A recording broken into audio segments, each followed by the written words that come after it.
Hello and welcome again to the KnowTalks, this series that is brought to you by the Mohammed bin Rashid Al Maktoum Knowledge Foundation and the United Nations Development Program in its special edition live from the Frankfurt Book Fair. We have with us today from Würzburg, he is coming from Würzburg, Pierre Khoueiry. Good afternoon, Pierre. Good afternoon. So Pierre is a senior bioinformatics scientist working in Germany, and he has held the position of assistant professor at the American University in Beirut. This session is titled Bioinformatics, Revolutionizing Healthcare. Before we start, I want to remind our audience that for any questions, please drop them in the Q&A box, and I will be asking them to our speaker. However, any technical questions will be answered by our team, and interpretation is available into Arabic and French. All you need to do is select your preferred language in the interpretation globe on the bottom of your screen. So today, Pierre, you'll be telling us how bioinformatics is enabling precision medicine and the role of bioinformatics in managing, if I can say, large sets of data. Exactly.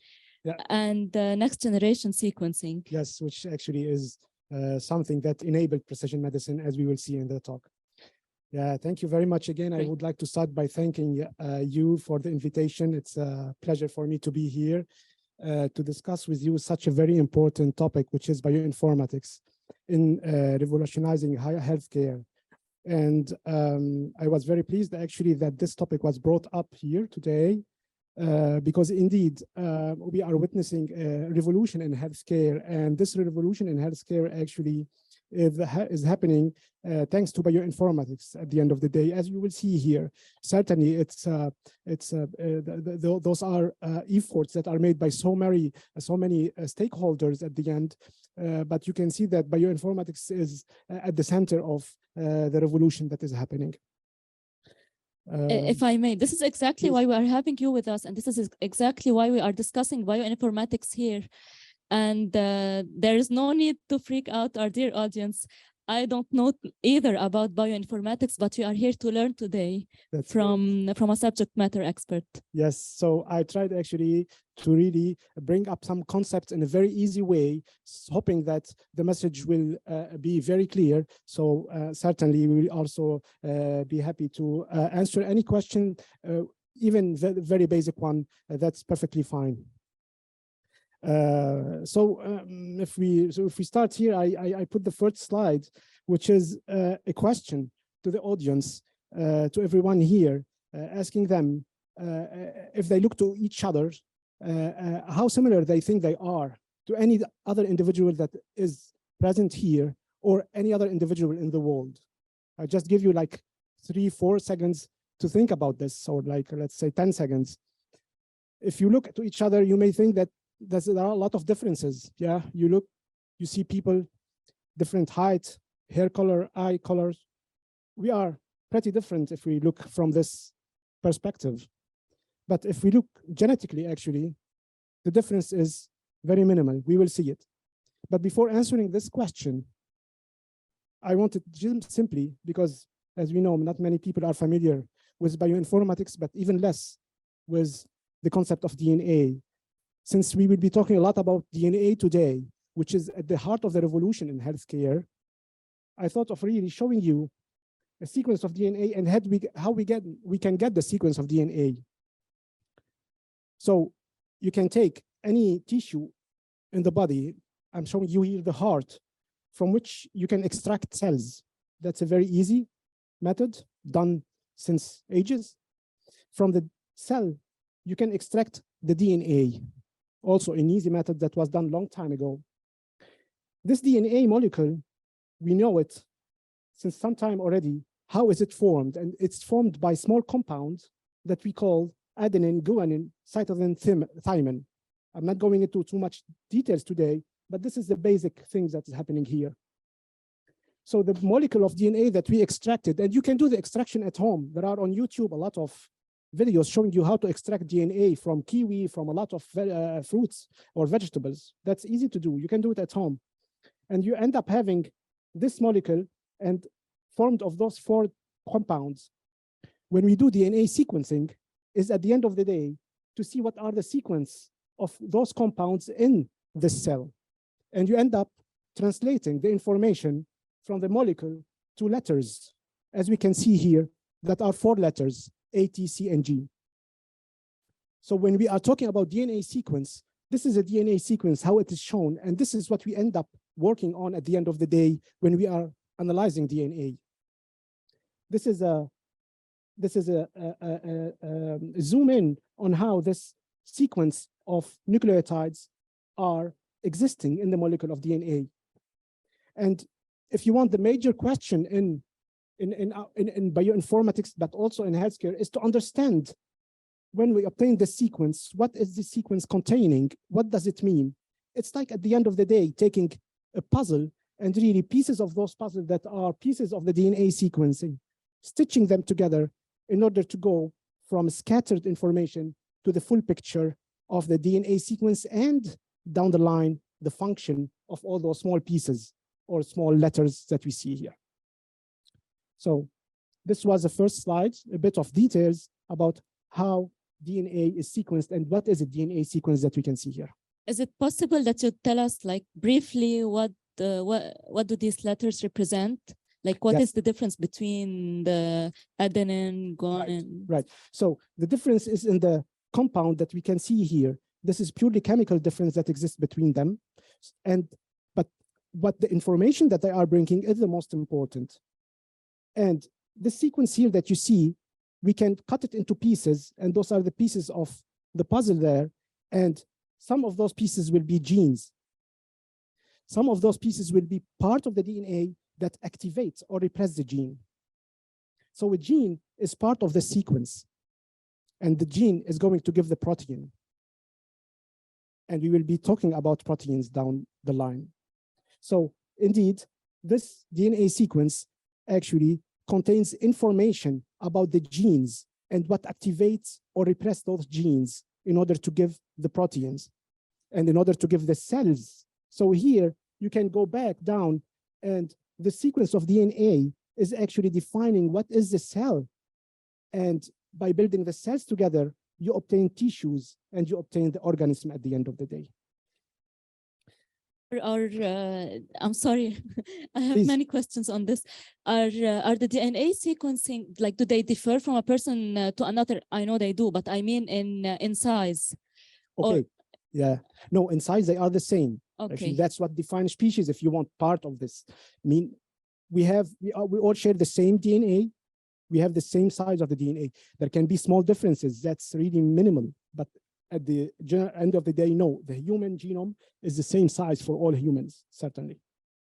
Great. Okay. Great. So now we move to answer the question that I asked you here: how similar are 2 individuals on Earth? And actually, this is, again, I'm showing here the DNA sequence, as you can see here. And this is the same DNA sequence. There is a reason why I saw the same DNA sequence, is because we all share the exact same DNA sequence with very, very, very few differences. And I'm showing here some small of the difference here that is in one nucleotide.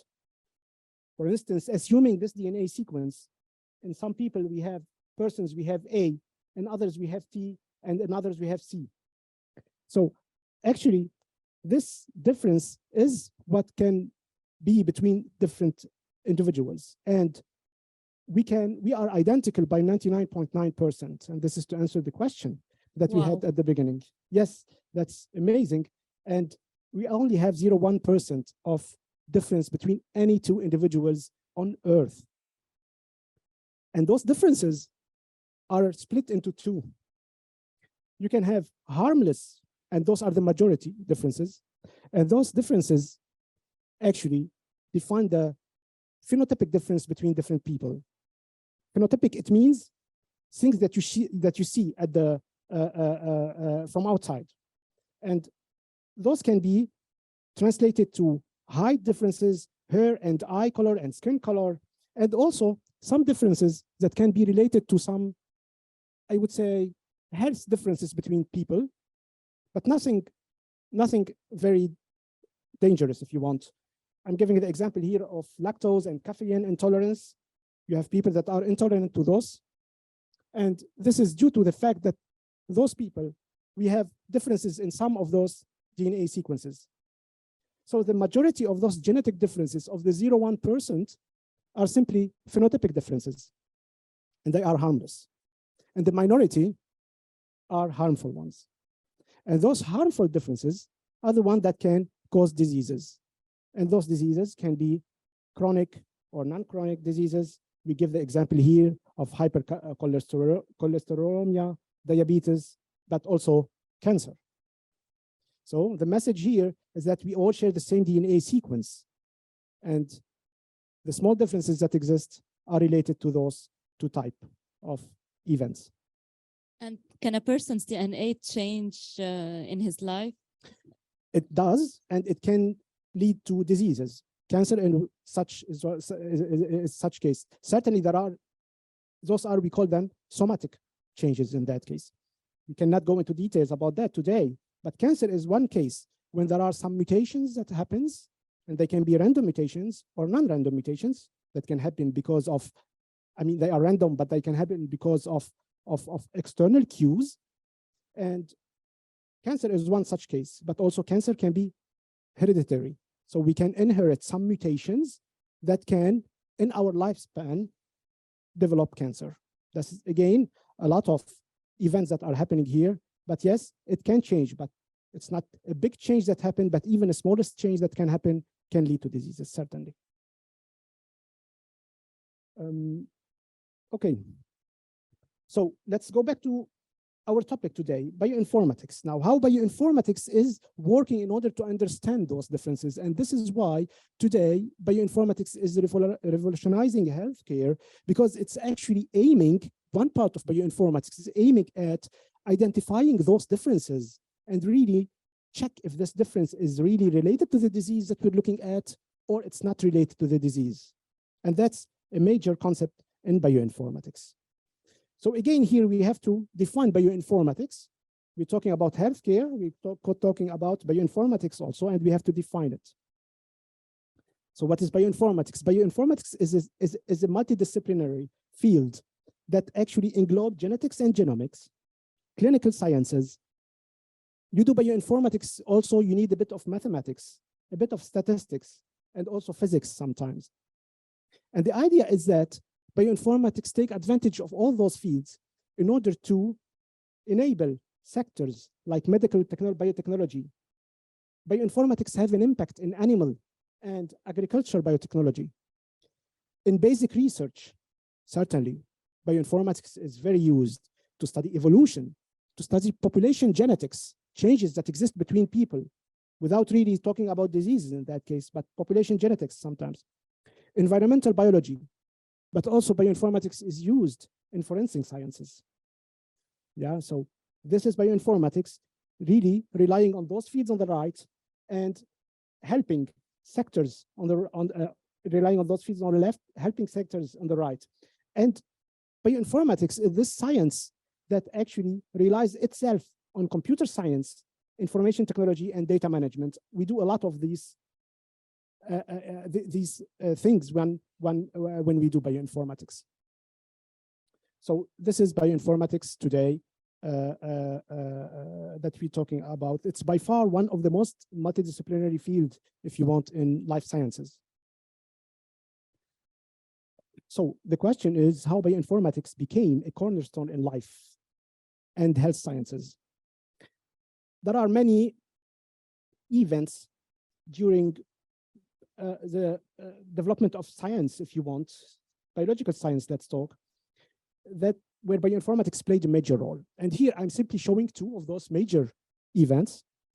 And this is the sequencing and the annotation of the human genome. We must be realistic. Without this, we could not do actually precision medicine. So you need to know the sequence of the DNA first in order to start looking at events in that and comparing DNA between individuals to check if there are problems here or there. And the other revolution is what we call in the post-genomic era, which is personalized medicine. And those are two cornerstones where bioinformatics really played a major role to enable them. What do you mean by post-genomic era? Exactly. So the genomic era is the era where we started to look at the genome at large scale by not simply looking at this gene and that gene, but by considering the whole genome as a whole in order to understand what is happening either in basic science, but also in medicine. And the genomic era started when we were able to identify the DNA in large scale, to sequence DNA in large scale. And that's why we define post-genomic era from pre-genomic era, because this is where we start to have really understanding of why a disease is caused by looking at the genetic differences that can exist. And this is genomics, if you want.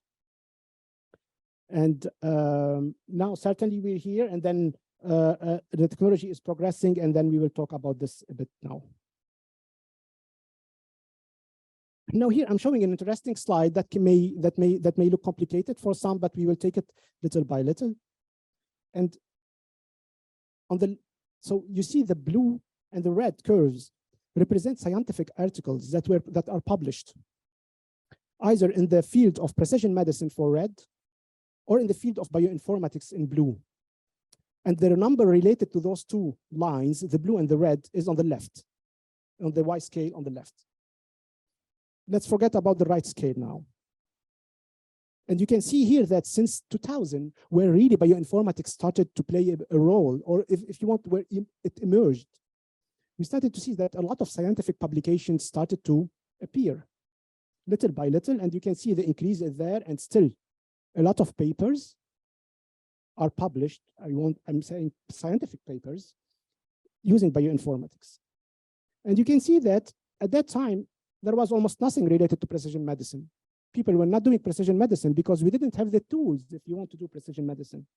The tools either in bioinformatics or the DNA sequences that we need to do that.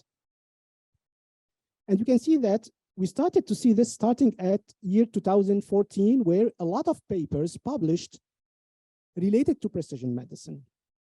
And this is because bioinformatics started to enable this, along with something else that we will discuss about it now. Now, I'm showing something else here in green. In green, we see this cost of the sequencing of the human genome. And you can see that at the year 2000, the sequencing of the human genome costed approximately 1 billion. It's more than 100 million. That was a huge. One sequencing of one human genome was costing $1 billion.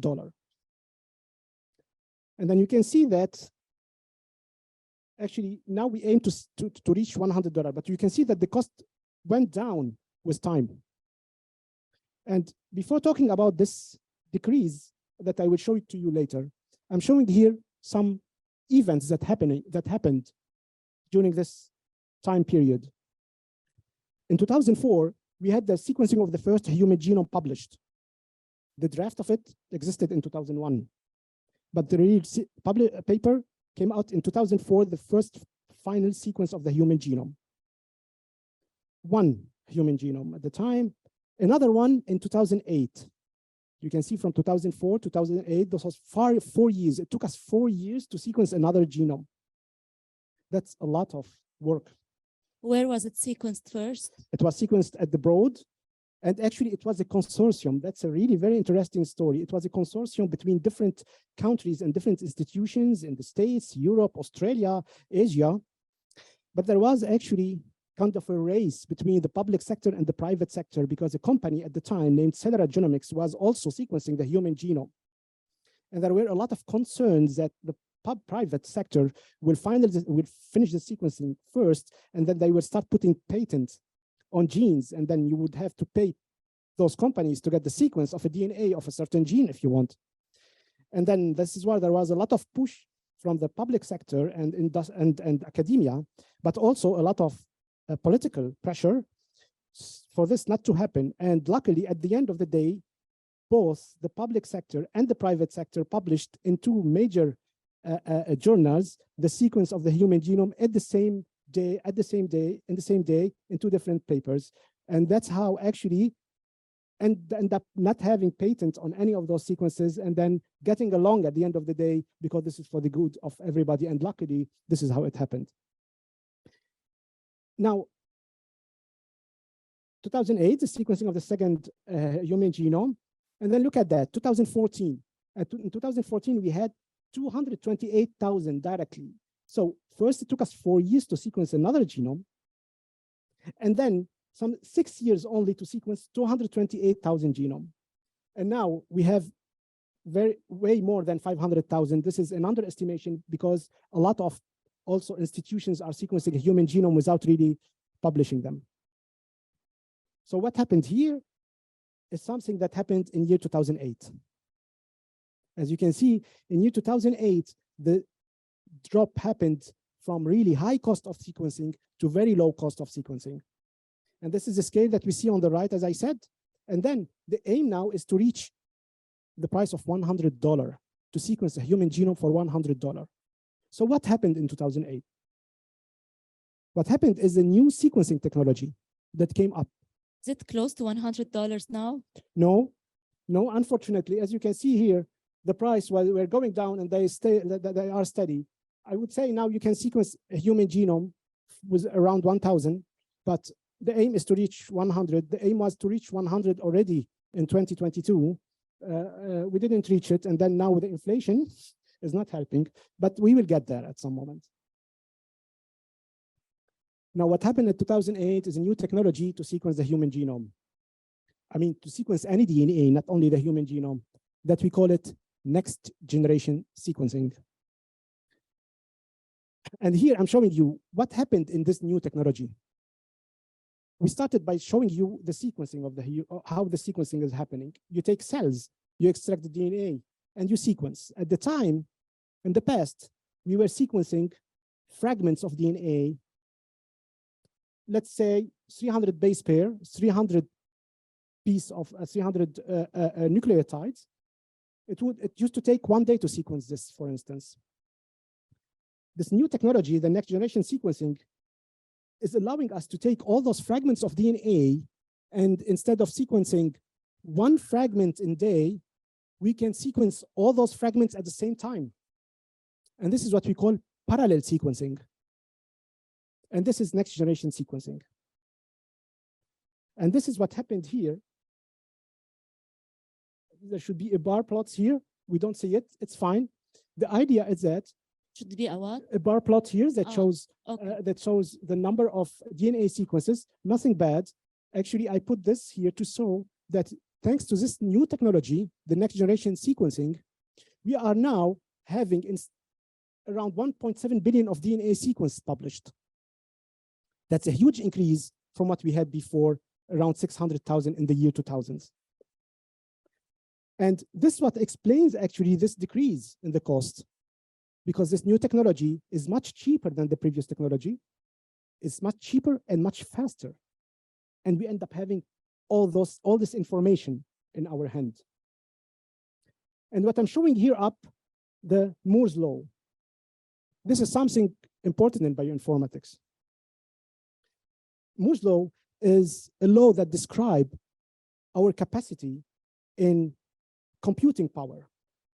To make it simple, we know that computers evolve from year to year, but our capacity of speeding computing is almost doubling every year. And this is something that's steady since a long time. And this is what's defined by Moore laws. And you can see that our computing capacity is not coping with the decrease in the price. It means, and this is what's missing here, it means that we are generating more data that the computers that exist right now are able to cope with, to analyze, and to manage. And this is a big challenge And this is where bioinformatics is helping, along with artificial intelligence. We'll be talking a bit about that. So here again, we started from a problem, identifying differences in DNA. On that problem, we added another problem, which is a lot of data that are coming in. And bioinformatics is here to help analyzing all this DNA sequences, although using new technologies like artificial intelligence. Now, since we're talking about healthcare today, we wanted to touch upon the precision medicine, which is the revolution in healthcare is happening by enabling precision medicine. And here I wanted simply to show what is precision medicine. And to show that, I thought of showing what is the difference between the traditional medicine, the one that we know now, and precision medicine, that is the revolution that we are witnessing in healthcare. In traditional medicine, you have a medicine that you want to give to treat someone for some disease. What happens is that some people will react to this and they will show a positive effect. This is what we see here on the left. I don't know, is there a pointer here? No. So this is what we see on the left, the effect. However, we know very well, exactly. However, we know very well that some people, even if they take the drug, even a simple drug, let's talk paracetamol, let's say you have a headache, you take paracetamol, but you have absolutely no response. And those people have no effect. And you have people that will get adverse effects. That's very bad. So you give them a medicine and they actually develop an allergy or develop something else very bad. We look at the genetic makeup of those people. We use bioinformatics to analyze the data. And then we decide, physicians decide either to give or not to give that treatment to this person or not. And this is the revolution that is happening in healthcare thanks to bioinformatics switching from traditional medicine to precision medicine. This precision medicine is important because it's not only relying on the DNA sequence itself, but the idea in precision medicine is also to use information about patients other than their genetic. And in this includes their lifestyle, like habits, smoking or not smokers, diet, if the person is sportive or not, the medication that they are taking. All of those will impact the response to treatments. And ideally, in precision medicine, the ideal is to take all this information along with the genetic makeup of everyone, and then come up with an answer at the end of the day if the treatment is going to work or not, and if not, what can we do? But actually, yeah. I just received a message that they lost us. The sound was cut for like a minute. Okay. So I apologize. But if the team can tell me when that was, it's fine. Okay. Okay. Yeah. I mean, yes. we can ask questions. So we are back now. Yeah. Yeah. Perfect. Now, yes. So this is it. Now, as you can see, if you want to really take all this information into account, along with the DNA sequences that exist out there, that's a lot of information. And this is where artificial intelligence is coming into help.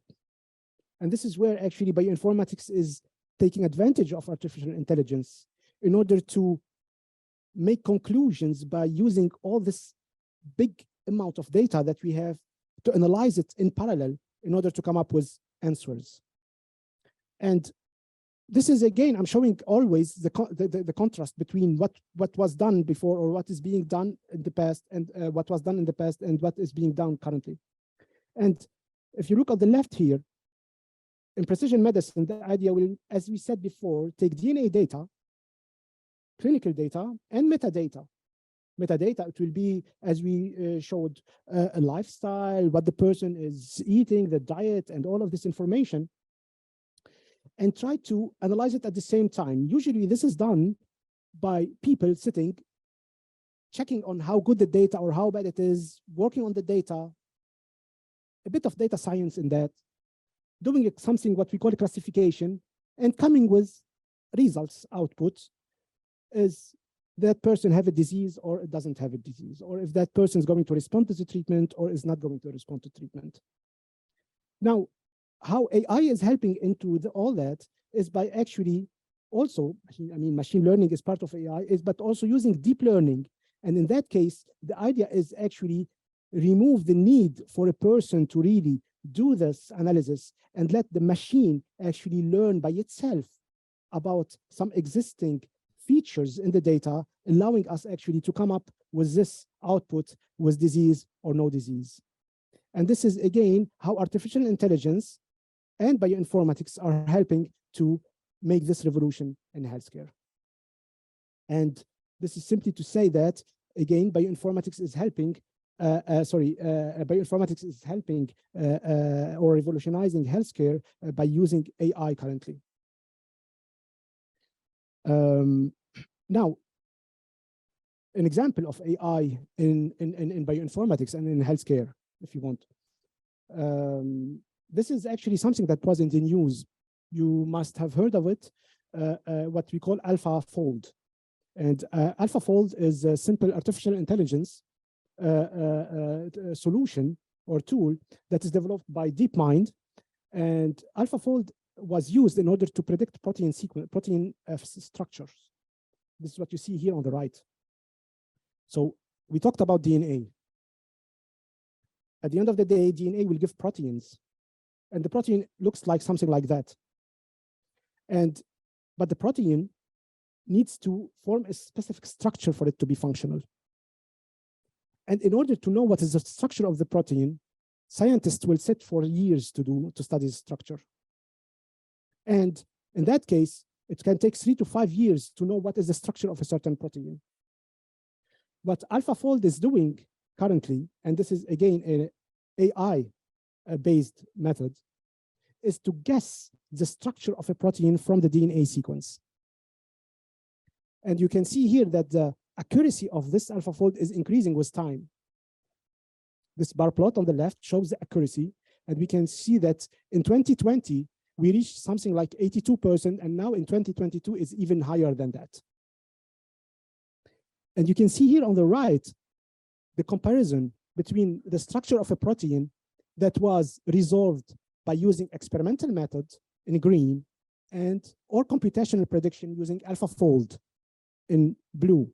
And as you can see, they match perfectly well. And this is the accuracy shown here with around 91% on the left and 93.3% on the right. Everything above 90% is considered very good in this case. And this is how AlphaFold, an example of artificial intelligence in bioinformatics, is helping resolving this structure. And now thousands of structures are being solved that will be pushing the field into guessing actually about how proteins are working, how proteins are interacting within each other, and very importantly, how proteins are interacting with drugs. And again, we come back to the example of precision medicine. Drugs, you need to guess if the drug is going to help or not, and you need to use all this information to increase your accuracy and certainly your precision at the end of the day.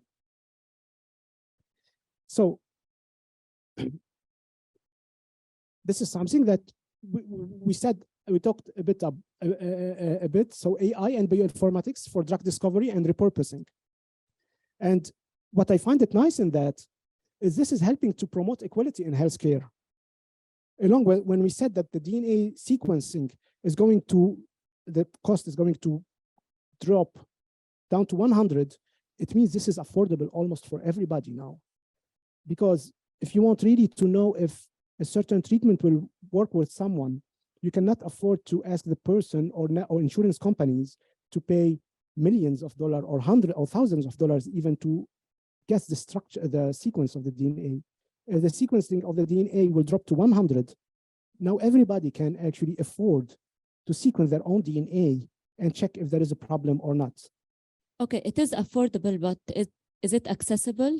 It is accessible. It's a very good question. It is accessible in many areas of the world. What is good about it is that even if it's not accessible locally at a certain place, DNA can be easily extracted and shipped to any other country where it can be sequenced. The question is, who's going to analyze this data? And this is where we need bioinformaticians. And this is where it's a message for many of people listening to us today to know how bioinformatics is important, but also that the field needs a lot of bioinformatician, need a lot of bioinformatician with AI knowledge also to solve those problems and answer those questions. Yes, it is affordable and it is available. Okay, you touched upon an important topic. Yeah. Bioinformatics graduates. So yes. there aren't enough of them. Yeah. And are there any measures that are taken by countries or universities to encourage maybe people to enroll in such programs? Yes. So again, it depends on the regions. It depends on the countries, on where you are. What's good about it is there is now knowledge that or understanding that the need is high and we need to form bioinformatician. At the time, I'm talking about 15 years ago, people were joining bioinformatics coming from different fields, and that's okay and still doable. People that have a knowledge in biology or biochemistry were learning computer science and vice versa. Now you do see in universities, and since some time already in the West world, if you want, that are actually having graduate studies in bioinformatics, and that's very encouraging. If you want, since actually in the Arab world, if you want, this is still not very developed, I must say. Very little. There are in some countries some undergrad studies in bioinformatics, but I'm sure there is a lot of way and room of improvement in this regard. And I encourage actually academic institutions to really push for that, because you're forming students to a market that is in need, but also not in need in terms of jobs, but also in terms of demand. And that's actually what is very important in this case. So yeah, there is a need for that. Yeah. So yes, now AI and bioinformatics is taking advantage of all those information that we have already, okay, that exist out there, to use artificial intelligence and then come up with solutions in healthcare. Certainly, there are challenges. Yeah, so whenever there is progress, there are also challenges, and the challenge now is how to consolidate and secure the data. That's one of the major questions, because again, you have different stakeholders here working together. You have clinical professionals, you have governments, you have patients, you have pharmaceutical companies. Everyone is producing a lot of information. And unfortunately, sometimes this information is not spread, but there is a good reason for that, because you don't want really to put patient data accessible to anyone. There is ethical issues we cannot touch. We're not going to touch about that today, but this is very important. Again, this is a very important question, because when you are looking at the DNA of someone, you can, in some cases, guess if that person is going to develop certain diseases or not, with a certain statistical, with certain probability. This has got to do with data privacy. There is data privacy in that, and there is an impact on personal impact, but also ethical impact, and also, yeah. So this is very important, and very important, and this is why actually I put here the government stakeholder here and research labs. So challenges are there, and the idea now, how can we reduce those challenges, and in order to, let's say, make advantage of all this information out there without really harming anyone in this case. One slide that actually is answers coming back to the question about the need for bioinformatics and if there are enough programs. university programs to deal with bioinformatics. So it is not only about the students, but the programs. Yes, exactly. Yeah, true. Because once you have the programs, you will start to have the students enrolled, and then I'm sure that those programs are very attractive because you have a lot of students that always ask themselves the question, what am I going to do? I like medicine, but I also like basic science. I like mathematics, but I also like biology. And bioinformatics is one such field that actually is a combination of using combination of approaches from those different fields. And then when you really learn bioinformatics, you're still doing biochemistry, biology, but also bringing the mathematics on the table and the statistics. And that's very exciting. And you can say that it is one of the fields of the future, right? It is one of the fields of the future. It is because the need for bioinformatics is something that is going to increase with time. There is no doubt about it. I will show it to you in the last slide now. Coming after that, where are we heading in precision medicine? And this will give you, I think, like an idea about the sheer of information that we're going to obtain. And certainly, bioinformatics has to be there to help. And here, simply to show, we answered this question already, but here by numbers, we're showing it about the expected growth in the bioinformatics markets until 23. And this is around 16, an average % of compound annual growth rate. And this is amazing. This is very big. You can go now and type bioinformatics in any job websites, and then you see how many offers are out there. This is very important.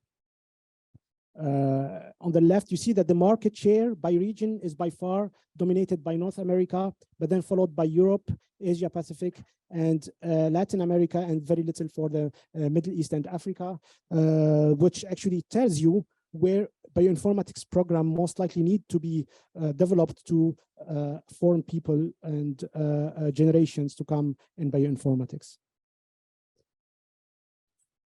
Last slide. Where are we heading? We talked about bioinformatics revolutionizing healthcare by using DNA sequences in precision medicine. We talked about DNA because actually this is at the largest scale, what we can actually look at the right moment is to sequence DNA in so many different persons and check if there are differences that I'm showing here in red, for instance. Current precision medicine relies heavily, there are a bit of models that actually differs, but heavily on this DNA sequence currently. However, the DNA sequence is this. The DNA molecule will give you an RNA molecule that will give you the protein, and this protein will interact with many other proteins. So by doing precision medicine currently, we're simply looking at what's happening at this level here, basic level, but we know that some other differences happening down the line.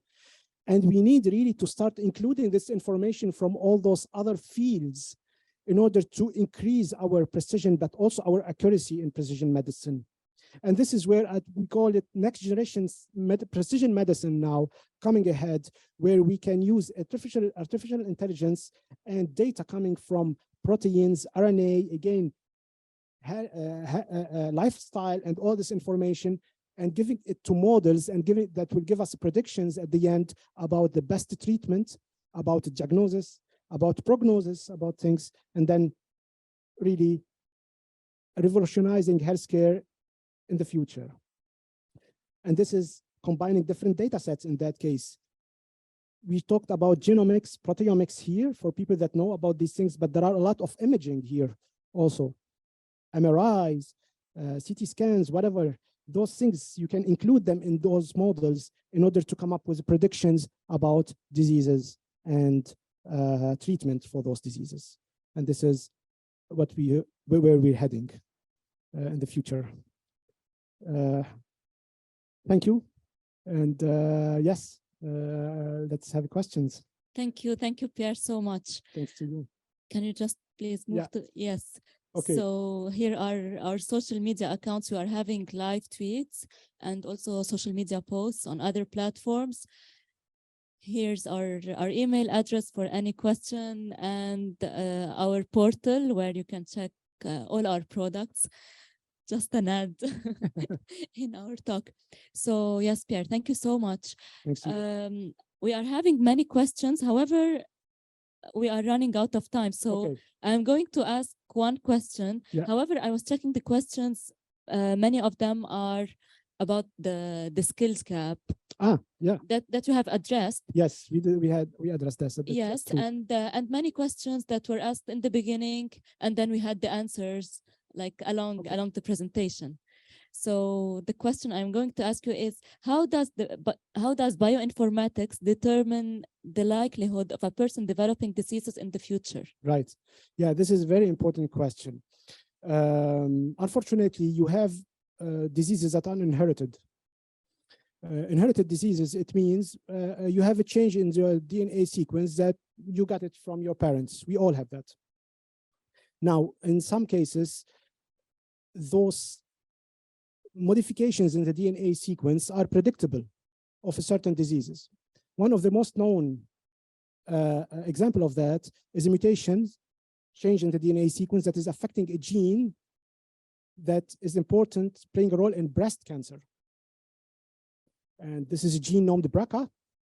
And if these mutations exist in the gene, there is a likelihood, again, I'm saying likelihood of a person developing breast cancer. You had the case of Angelina Jolie because they detected this difference, and then she decided to go for the operation ahead before really giving the chance for cancer to develop. I'm not saying that everyone has to sequence their own DNA in order to get these things, but there are mutations that can predict of certain diseases. Again, I insist on the prediction because there is a likelihood of 50, 60, 70% of them person developing the disease even if they have the mutation. I put a slide here, very important, that approximately 20% of cancer patients harbor actionable mutations, meaning a mutation for which we can have a treatment. However, only 50% of those people respond to therapies. This is to say that it always depends on some other factors in there, but there is a likelihood sometimes that is high for a certain person to develop a disease if they have a mutation. But with precision medicine, will this percentage get better, do you think? No, yes, certainly, if you include a lot of information. So with time, the hope is that we can, that's a very good question, because the hope is that we can increase this percentage, say close to 100% know if this is going to happen or not, because you're not going to ask people to go for a treatment if they have only sometimes 50% of chance of developing a disease. That's a lot of hurdle. And ideally is to increase this percentage to be mostly sure about it. And this is where accuracy is kicking in. And the idea is to increase both precision and accuracy at the end of the day. Okay, just one last question, because we are having many questions about this from the audience, and I want a brief answer from you. It's about COVID. Like COVID has shown that, like it was argued that the healthcare sector is not as developed as we might think it is. What is your take on this? Yes, so you know, I think the problem in COVID is that the lack of experience that we have to deal with such pandemic, and certainly we learned a lot from it. The healthcare system, I think, did its best in this case. It depends on countries also, that's known. But yes, maybe precision medicine in the future can help in addressing that, knowing more. I mean, we're projecting very far here, right? It's not for tomorrow, right? But you can imagine that if we are able to look at the DNA in order to guess if someone is more prone to be affected by COVID than others, that would be ideal. Yeah, but I don't think we can blame health sector. Let's say health sectors, I leave it for governments and people to check if in each country. But I would say the health information that we had, actually, we cannot blame it. what we had actually did its best, and then in finding in short-term solutions. And I must say here that bioinformatics plays a major role in COVID, and before that in Ebola, for really detecting mutations in the virus itself in real time sometimes. This is the case of Ebola, in order to prevent really spread of the disease. Yeah. Great. Thank you so much, Pierre. Thanks. I have many more questions that I will be asking you offline. Yeah. And I invite also our audience to connect with you on LinkedIn and ask you any questions they may have, or to convey them to us. And maybe we can keep this discussion on social media with the answers from Pierre and other experts. I'll be happy to answer any question. Thank you, Pierre. This has really been a pleasant conversation. And the KnowTalks resume tomorrow in 2 last sessions live from the Frankfurt Book Fair. One at 10 a.m. Central European Time about urban development, and a final one at 3 p.m. Central European Time, that is 5 p.m.